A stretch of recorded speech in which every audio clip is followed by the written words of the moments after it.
મુખ્યમંત્રી અને નાયબ મુખ્યમંત્રી દિલ્હીના પ્રવાસે કેન્દ્રીય ગૃહમંત્રી અમિત શાહની અધ્યક્ષતામાં મળનારી બેઠકમાં રહેશે હાજર। કોમનવેલ્થ ગેમ્સના આયોજન અંગે મળશે બેઠક। અમદાવાદ બન્યું છે કોમનવેલ્થ ગેમ્સનું યજમાન। કોમનવેલ્થ ગેમ્સના આયોજન સંદર્ભે બેઠકમાં યોજાશે પ્રેઝન્ટેશન। આ વિશે વધુ માહિતી આપવા આપણી સાથે જોડાઈ ચૂક્યા છે અમારા સંવાદદાતા હિરેન રાજગુરુ। હિરેન, પ્રેઝન્ટેશન માટે મુખ્યમંત્રી અને નાયબ મુખ્યમંત્રી ત્યાં પહોંચ્યા છે, શું વધુ માહિતી? દિલ્હીના પ્રવાસે આજે મુખ્યમંત્રી ભૂપેન્દ્ર પટેલ અને નાયબ મુખ્યમંત્રી હર્ષ સંઘવી છે। કારણ એ છે કે કેન્દ્રીય ગૃહમંત્રી અમિત શાહે આજે કોમનવેલ્થ ગેમને લઈ અને એક બેઠક યોજી છે। એમના અધ્યક્ષસ્થાને આ બેઠક યોજાઈ રહી છે।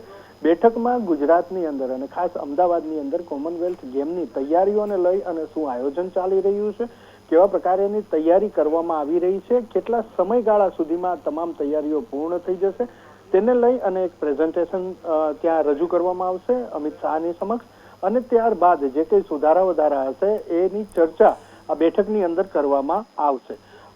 એનાથી પણ વધારે એક શક્યતા એ પણ સામે આવી રહી છે, સૂત્રોનો દાવો એ પણ છે કે નજીકના દિવસોમાં જ એટલે કે 26 તારીખથી મહાનગરપાલિકાના મેયર, ડેપ્યુટી મેયર એની પણ વરણી થવાની છે અને એ સંલગ્ન ચર્ચા પણ મુખ્યમંત્રી, નાયબ મુખ્યમંત્રી એ દેશના ગૃહમંત્રી અમિત શાહ સાથે કરે એવી પણ એક શક્યતા સામે આવી છે। જોકે હાલ જે માહિતી મળી રહી છે કોમનવેલ્થ ગેમની યજમાન પદને લઈ અને તૈયારીઓ કેટલી છે, કેટલા સમયમાં બાકીની તૈયારીઓ પૂર્ણ થશે તે અંગેનું એક પ્રેઝન્ટેશન, ત્યારબાદ ચર્ચા કરવામાં આવશે અને જે કંઈ સુધારા વધારા હશે એ કરવા માટે થઈ અને આ બેઠક આજે યોજાઈ રહી છે।